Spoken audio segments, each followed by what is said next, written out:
கர்த்தருடைய பரிசுநாமத்திற்கு மகிமை உண்டாவதாக. இந்த காலவெளியை தொடர்ந்து தேவனுடைய வார்த்தையை தியானிக்க கர்த்தர் நமக்கு கிருபை செய்வாராக. யோவான் 1:9 உலகத்தில் வந்த எந்த மனுஷனையும் பிரகாசிக்கிற ஒளியே அந்த மெய்யான ஒளி என்று நாம் பார்க்கிறோம். இயேசு என்ற வெளிச்சம் நமக்குள்ளே வரும்போது நாம் எப்படியெல்லாம் பிரகாசிக்கிறோம். அவரை நோக்கி பார்க்கும்போது நாம் பிரகாசிப்போம். அவருடைய வசனத்தை தியானிக்கும் போது நாம் பிரகாசிப்போம். செபிக்கும் போது பிரகாசிப்போம். உபவாசிக்கும் போது பிரகாசிப்போம். இந்த நாளிலே கூட ஐந்தாவதாக நாம் நீதிமானாய் வாழும்போது நம்முடைய வாழ்க்கையிலே ஒரு பெரிய பிரகாசத்தை கர்த்தர் தருவார். கர்த்தருக்கு ஸ்தோத்திரம். நீதிமொழிகள் 4ஆம் அதிகாரம் 18ஆம் வசனம் எப்படியாய் சொல்கிறது, நீதிமான்களுடைய பாதை நடுப்பகல் வரைக்கும்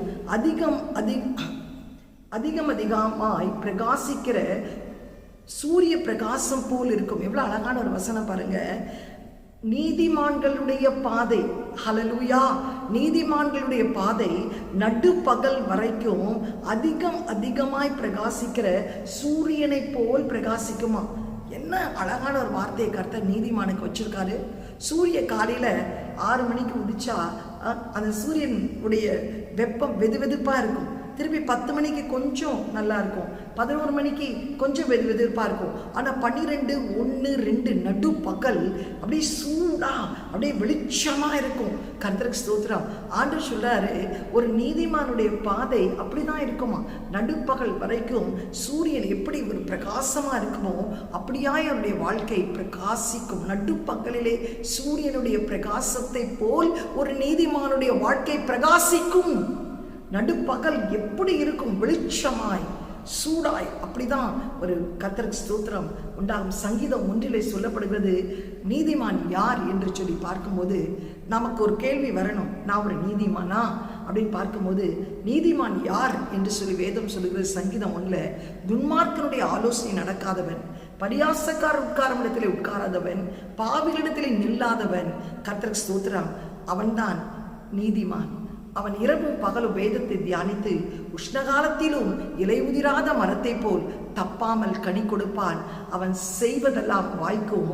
அது மாத்திரமல்ல, 6ஆம் வசனத்திலே கர்த்தர் நீதிமான்களின் வழி அறிந்திருக்கிறார், துன்மார்க்கரின் வழியோ அழியும். இந்த வேளையிலே நீ பரியாசக்காரர் உட்காரும் இடத்திலே உட்காரக்கூடாது, பாவிகளிடத்திலே நிற்கக்கூடாது. கர்த்தருக்கு ஸ்தோத்திரம் உண்டாவதாக. ஆண்டவர் சொல்லுகிறார், துன்மார்க்கருடைய ஆலோசனை நடக்காதபடி நீ வேதத்தை தியானிப்பாயானால் நீ ஒரு நீதிமான். இரவும் பகலும் நீ அதை தியானிக்கும் போது உன்னை செய்வதெல்லாம் வாய்க்கும். நீதிமானுடைய வழியோ கர்த்தர் அறிவார். நோவா ஒரு நீதிமானாய் காணப்பட்டது நிமித்தம்தான் கர்த்தருக்கு ஸ்தோத்திரம் தேவன் தேசத்தையே அழிக்க வேண்டும் என்று சித்தம் கொண்ட போது கூட தேவனுடைய பார்வையிலே நோவாவுக்கு கிருபை கிடைத்த காரணம் என்ன? நோவா ஒரு நீதிமானாய் இருந்தான். அவன் ஒரு நீதிமானாய் காணப்பட்டது நிமித்தம் கர்த்தர் ஒரு பேழையை உண்டு பண்ணக்கூடிய ஒரு பெரிய தரிசனத்தை நோவாவுக்கு கொடுத்தார்.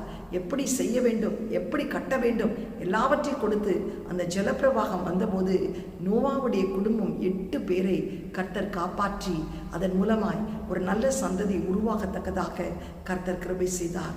இன்றைக்கு நீ தேவனுடைய எல்லாரும் அழிந்து போய் விட்டார்கள். ஆனால் நோவா குடும்பம் அந்த சூழ்நிலையிலே பிரகாசிக்க கர்த்தர் கிருபை செய்தார்.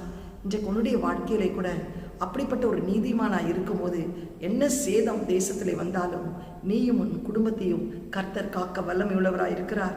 இதை தான் 118ஆம் சங்கீதம் 15-16 சொல்லுது, நீதிமானுடைய கூடாரத்திலே ரட்சிப்பின் கம்பீர சத்தம் காணப்படும். கர்த்தருடைய வலதுகரம் அவனுக்கு நேராய் உயர்ந்திருக்கும். கர்த்தருடைய வலதுகரம் பராக்கிரமம் செய்யும். கர்த்தருடைய வலதுகரம் அவனுக்கு நேராய் உயர்ந்திருக்கும் என்று சொல்லப்படுகிறது. ஆம், இன்றைக்கு நீ ஒரு நீதிமானாய் இருக்கும்போது உன் கூடாரத்திலே ஒரு பெரிய கம்பீர சத்தம் கேட்கும். யோசேப்பு ஒரு பெரிய நீதிமானாய் காணப்பட்டான். கர்த்தருக்கு ஸ்தோத்திரம்.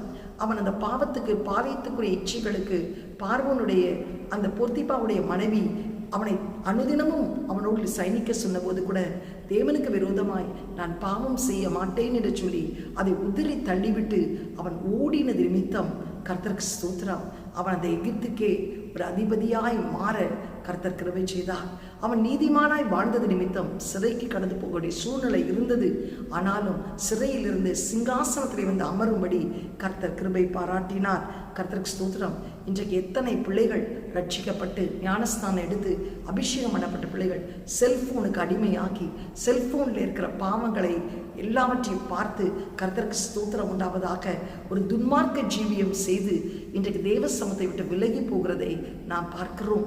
ஆண்டவர் நம்மை ஒரு நீதிமானை அழைத்திருக்கிறார். அவருடைய விலையேற பெற்ற ரத்தத்தை சிந்தி நம்மை அவர் சொல்லார், யாரை நான் முன்குறித்தேனோ அவர்களை நான் நீதிமானாக்கினேன். அந்த நீதிமானை தான் கர்த்தருக்கு ஸ்தோத்திரம் உண்டாவதாக. யாரை நான் முன்குறித்தேனோ அவளை அழைக்கிறார். யாரை அழைக்கிறாரோ அவர்களை நீதிமானாக்குகிறார். யாரை நீதிமானாக்கினாரோ அவர்களை மகிமைக்குள் உட்பிரவேசிக்க செய்கிறார். இன்றைக்கு நீ ரட்சிக்கப்பட்டிருந்தாலும் அபிஷேகம் பண்ணப்பட்டிருந்தாலும் பரிசுத்தாவினால் நிரப்பப்பட்டிருந்தாலும் கர்த்தருக்கு ஸ்தோத்திரம் முழுக்க ஞானஸ்தானம் எடுத்திருந்தாலும் நீ ஒரு நீதிமானாய் வாழ்ந்தால்தான் உன் வாழ்க்கை பிரகாசிக்கும். அந்த நீதிமானாய் நீ வாழ துன்மார்க்கருடைய கிரியைகளை எல்லாவற்றிலும் உன்னிலிட்டு அகற்றி போடு. எந்த விதத்திலும் கோபமோ கசப்போ வைராக்கியமோ எரிச்சலோ இச்சைகளோ மார்க்க பேதங்களோ பொறாமைகளோ பெருமைகளோ கீழ்ப்படியாமைகளோ உன் வாழ்க்கையில் இருக்கக்கூடாது. மற்றவளை குற்றவாளி என்று தீர்க்காதே, குறை சொல்லாதே, கோல் செய்யாதே, இரண்டகம் பண்ணாதே. கர்த்தருக்கு ஸ்தோத்திரம். இதையெல்லாம் ஒரு நீதிமானுடைய கர்த்தருக்கு ஸ்தோத்திரம் சுபாவம் அல்ல. இன்றைக்கு நோவாவை போல் யோசேப்பை போல் நீ ஒரு நீதிமானாய் வாழ்ந்தால் கர்த்தர் உன் வாழ்க்கையும் உன் குடும்ப வாழ்க்கையும் பிரகாசிக்க செய்வார். கண்களை மூடி நாம் ஜெபம் பண்ணுவோமா? எங்களை அதிகமாய் நேசிக்கிற நல்ல தகப்பனே, இந்த காலை வேளைக்காய் உம்மை நன்றியோடு ஸ்தோத்தரிக்கிறோம் அப்பா. ஆண்டவரே, நாங்கள் எல்லா மனுஷரையும் பிரகாசிக்கிற மெய்யான வெளிச்சமாகிய கிறிஸ்துவின் வெளிச்சம் எங்களுக்குள்ளே பிரகாசிக்கும் போது எங்கள் வாழ்க்கை பிரகாசிக்கும் என்று நாங்கள் பார்க்கிறோம். ஆண்டவரே, நாங்கள் அப்பா உம்மை நோக்கி பார்க்கும்போது, வசனத்தை தியானிக்கும் போது, செபிக்கும் போது, உபவாசிக்கும் போது, ஆண்டவரே நாங்கள் ஒரு நீதிமானாய் வாழும்போது எங்கள் வாழ்க்கை பிரகாசிக்கிறதை பார்க்கிறோம். ஆண்டவரே, நீதிமானுடைய பாதைகள் நட்டு பகலிலே ஆண்டவரே இருக்கிற சூரியன் பிரகாசிக்கிற பிரகாசத்தை போல் இருக்கும் என்று வாசிக்கிறோமே. அந்த நடுப்பகல் சூரியன் எவ்வளவு வெளிச்சத்தை கொடுக்கிறதப்பா. அந்த வெளிச்சம் நீதிமானுடைய வாழ்க்கையிலே காணப்படும் என்று நாங்கள் பார்க்கிறோமே. எந்த விதத்தில் துன்மார்க்குடைய ஆலோசனை நடக்கக்கூடாதப்பா.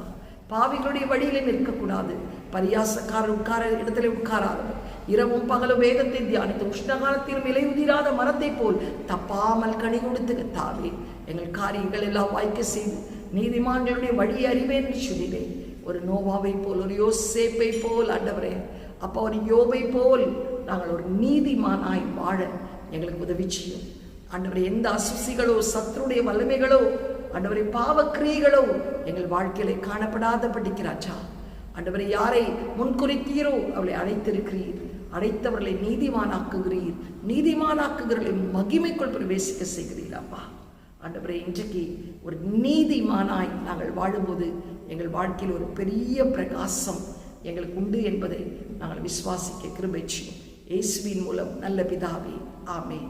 God bless you. Have a blessed day. Amen.